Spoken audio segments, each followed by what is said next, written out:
I didn't expect to see her that morning. I was balancing a paper cup of coffee in one hand, the mail I'd pulled from the downstairs box tucked under my arm, when I noticed the envelope at the top wasn't mine. Same building, wrong unit. Apartment 3B. Hers. I stood there in the hallway, reading her name on the corner, hesitating longer than it should have taken to walk a flight up and knock. My coffee cooled in my hand. When she opened the door, I thought she'd look surprised. Instead, she looked tired, like I'd woken her, though it was nearly noon. She wore a loose cardigan, sleeves pushed up, a pin caught in her hair, as if she'd stuck it there absent-mindedly. "Wrong delivery," I said, holding the envelope out. My voice felt too sharp for the stillness of the hall. She smiled faintly, polite. "They do that a lot." Her fingers brushed mine as she took it. Quick, accidental. I should have left then. I was already halfway turned when she asked, "Coffee from the corner place?" I nodded. "Yeah. They always write your name wrong, don't they?" She tilted her head at the cup in my hand. "I saw it the other day. Matt instead of Max." "Close enough." I laughed once quietly. The sound came out like it wasn't used to being there.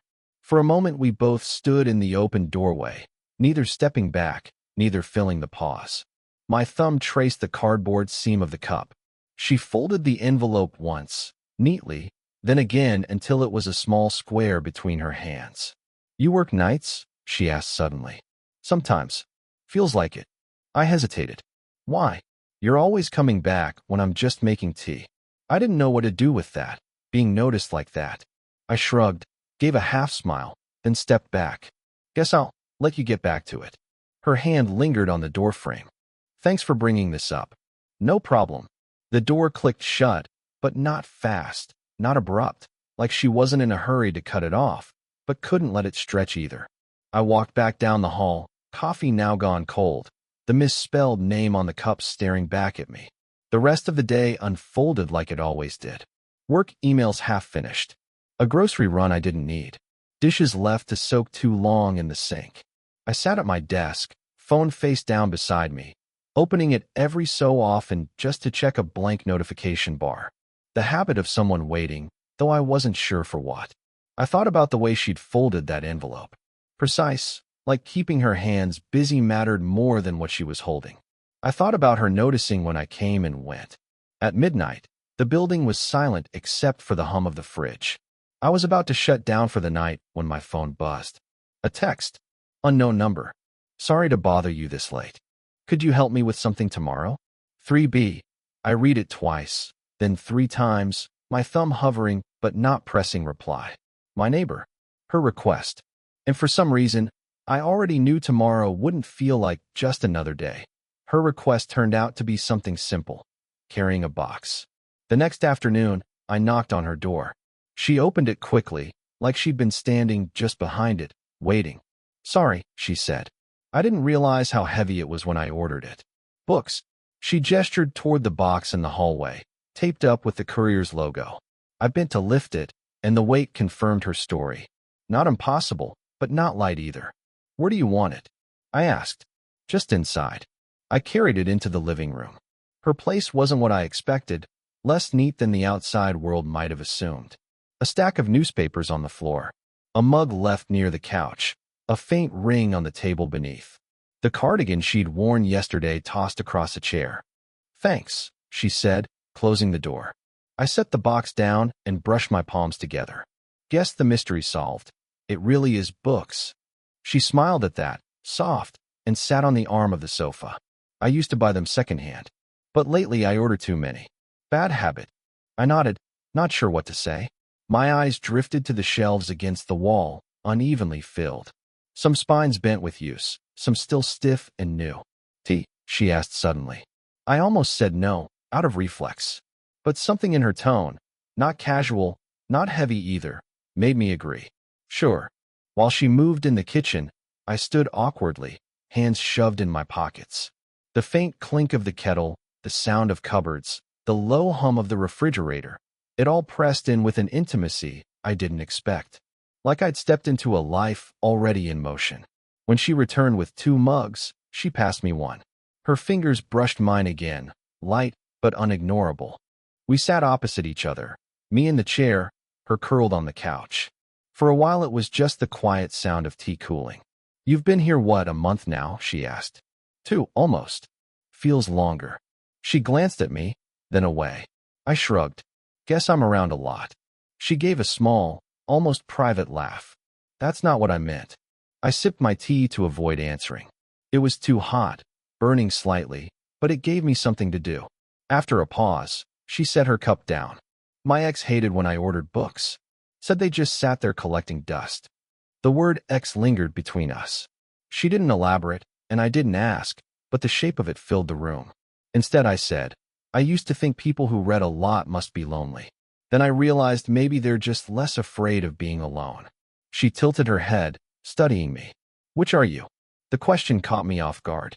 I fumbled, gave a half smile. "Guess I'm figuring that out." Her gaze lingered longer than it should have.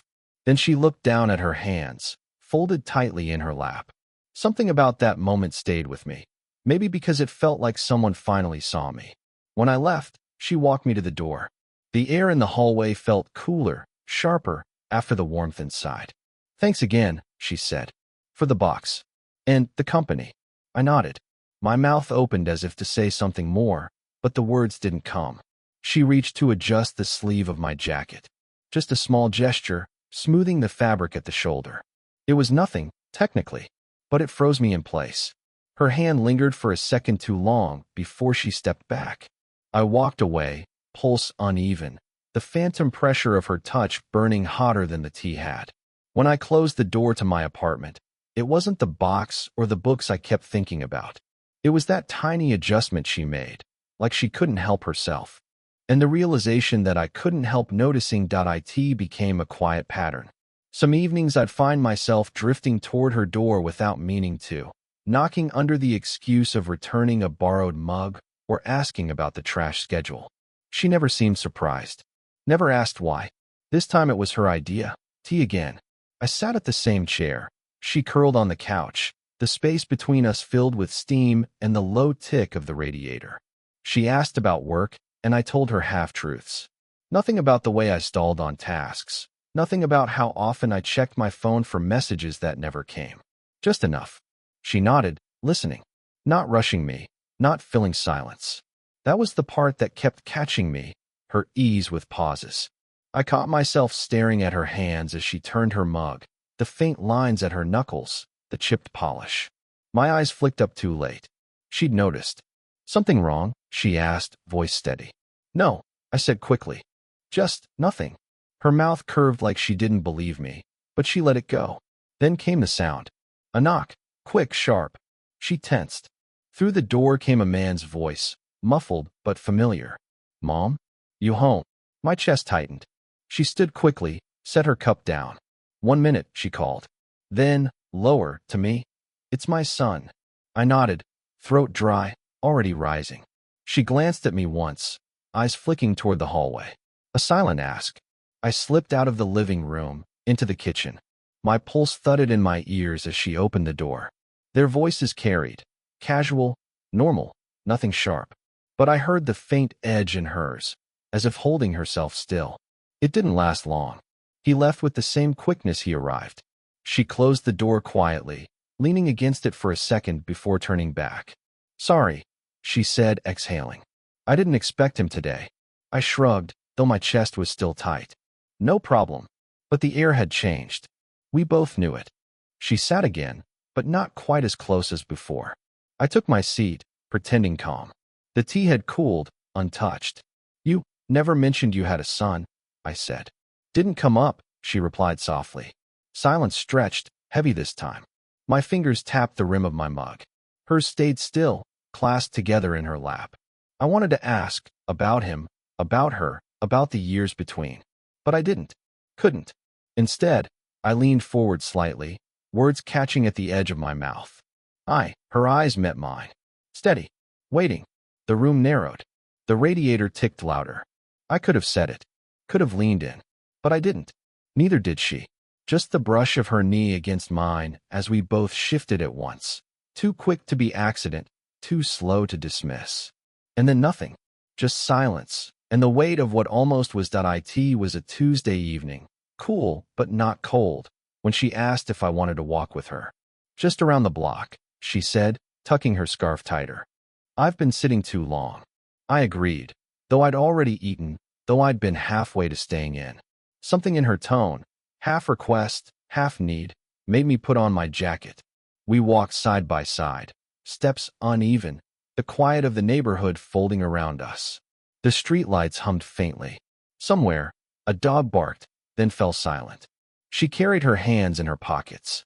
I kept mine free, not sure what to do with them. You don't have family nearby? She asked suddenly. I shook my head.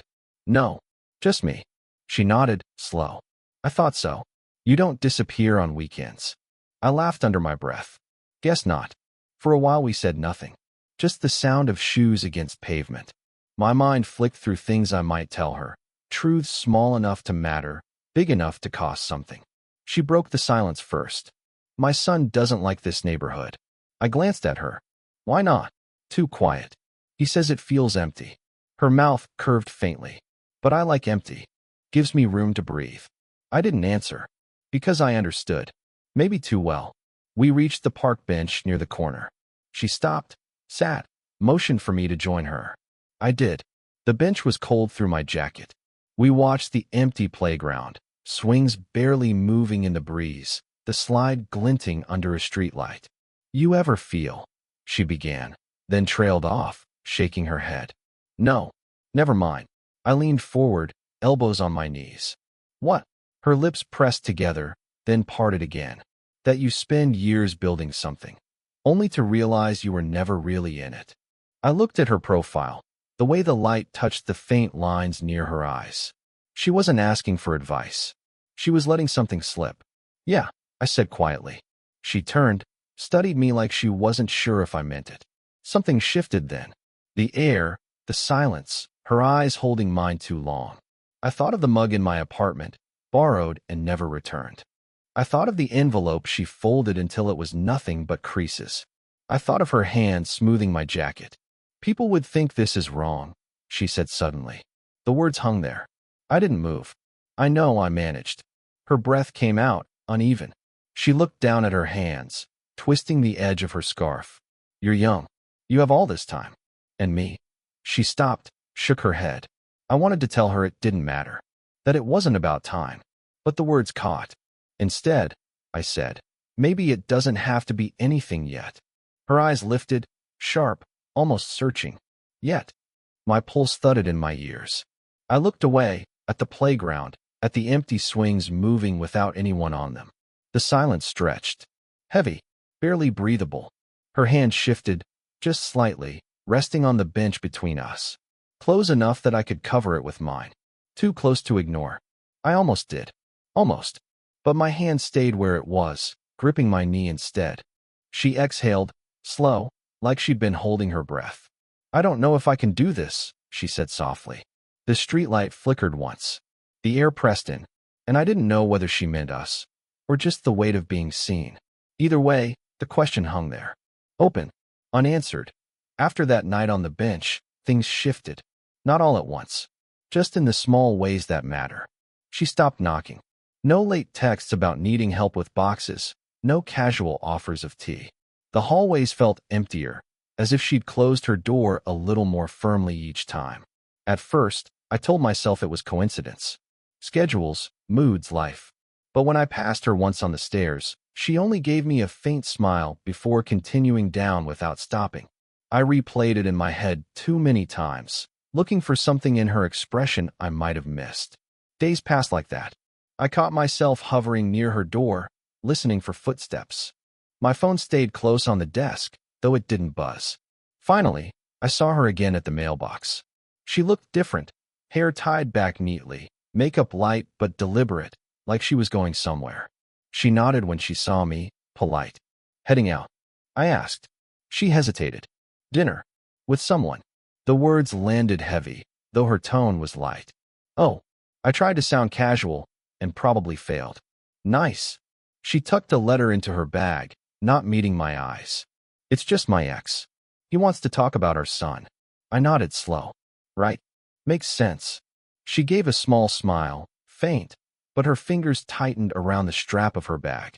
Then she walked past me, leaving a faint trace of perfume in the air. That night, I sat at my desk, staring at the blank message screen on my phone. I typed, "Hope it went okay tonight." Then erased it. Typed, "If you need to talk, I'm here." Erased that too. I didn't feel heartbroken. I felt paused, like life forgot to finish the sentence. The days stretched. She wasn't gone, but she wasn't there either. I saw the light under her door some nights, faint shadows moving past the curtains. But no invitation, no request. I tried filling the silence with work, with errands, with noise. None of it stuck. One evening I heard laughter, hers, through the thin wall between our apartments. It wasn't loud, but it carried. Mail too. I stood frozen in my kitchen, hand on the faucet, listening longer than I should have. When it ended, I told myself it was nothing. Just a conversation. Just catching up. But the ache in my chest said otherwise. The next morning, I left earlier than usual, hoping not to cross paths. But as I opened the front door, she was there, coming in with a grocery bag. We both froze. "Morning," she said softly. "Morning." My voice came out too flat. Her eyes searched mine for a second, then she shifted the bag in her arms. Yeah. She brushed past. I almost said something, almost reached out, but didn't. Back in my apartment, the silence felt heavier than before. I sat at the table, phone in my hand. Typed again, "Are we okay?" Stared at the words. Deleted them. The screen went blank. The knock never came. The seat across from me stayed empty. And I couldn't tell if this was the end, or just another pause I had to live through. It was late when the knock came. I almost didn't answer. For weeks, silence had been her answer to everything. But when I opened the door, she was standing there. Hair loose, no coat, just the cardigan she always wore. "Sorry," she said, voice low. "I didn't mean to bother you." "You're not." I stepped aside. She hesitated before crossing in. The kitchen light was too bright, so I turned it off and let the softer glow from the living room do the work. She stood by the counter, hands folded, as if holding herself together. "I don't know why I came," she admitted. "You don't have to explain." Her laugh was quiet, dry. "You say that like you don't want to know." I shrugged, leaning against the table. "Maybe I already do." She looked at me then, really looked. "It's not fair, you know. To you. To my son. To myself." "I didn't ask for fair," I said. Silence. The hum of the fridge filled it, steady and unforgiving. She moved to the table and sat, shoulders tight. I sat across, the wood between us both anchor and barrier. When my ex called, she began slowly. "I thought maybe I should try. For my son's sake. For appearances." But it was nothing. Just old words, old patterns. Empty. She paused. "And still, I pulled away from you." Her eyes dropped to her hands, twisting the edge of her sleeve. "I noticed," I said softly. Her lips pressed together, then parted. "I thought distance would be easier. Cleaner." She shook her head. "It wasn't. It just made me notice you more." The words settled heavy. I didn't move, didn't breathe too loud. Finally, I said, "So what do you want?" Her gaze flicked up, sharp, almost startled. "I don't know if I can want this." We both sat there, caught in the same air, the same question neither of us could answer without changing everything. I leaned forward slightly, elbows on the table. "I don't need promises. Or definitions. My voice caught. "I just don't want to pretend I don't see you." She closed her eyes for a moment, exhaled like she'd been holding that breath for weeks. When she opened them again, they were damp. "I'm scared," she whispered.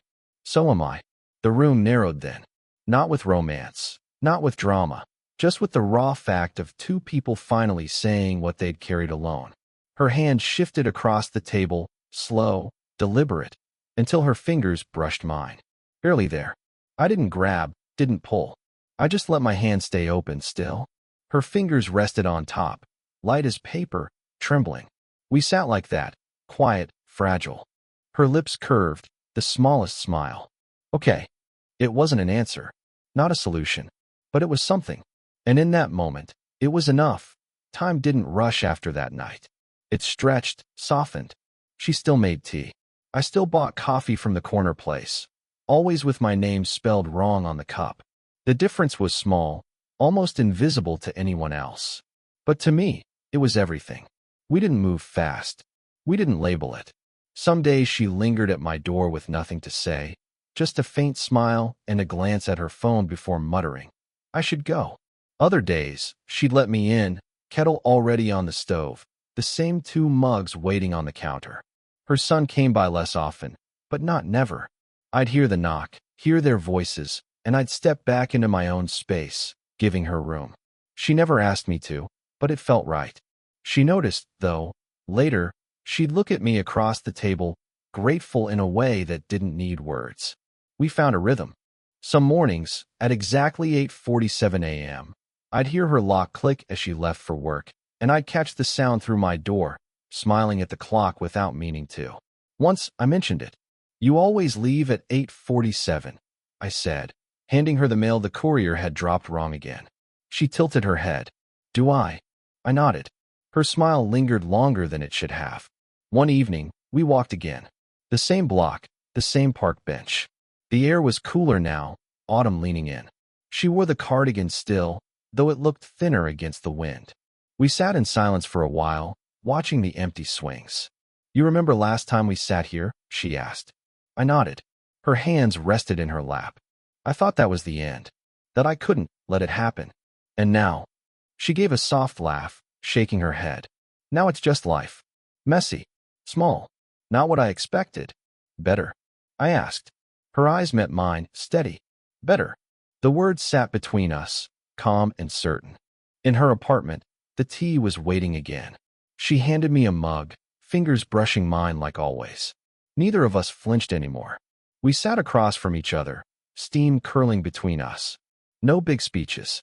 No declarations. Just the quiet warmth of someone who saw you and stayed. I thought about that first envelope I carried upstairs, the way she folded it down until it was nothing but creases. I thought about how I'd traced the seam of my coffee cup that morning, stalling in her doorway. Everything since then had felt like that, ordinary things that became something else when they passed through her hands. She caught me staring and smiled. "What?" "Nothing," I said. "Just, I like this." Her smile deepened, small but certain. We drank in silence, the clock ticking steady on the wall. I don't know if what we have will last forever. I don't think either of us needs it to. What I know is that the air feels lighter now. My phone doesn't sit waiting for a message that never comes. The chair across from me isn't empty anymore. And every time I taste the bitter edge of black coffee, I think of her tea, how the two sit side by side on the table, steam curling upward, crossing paths before vanishing. That's ours. Something no one else would notice, but we do.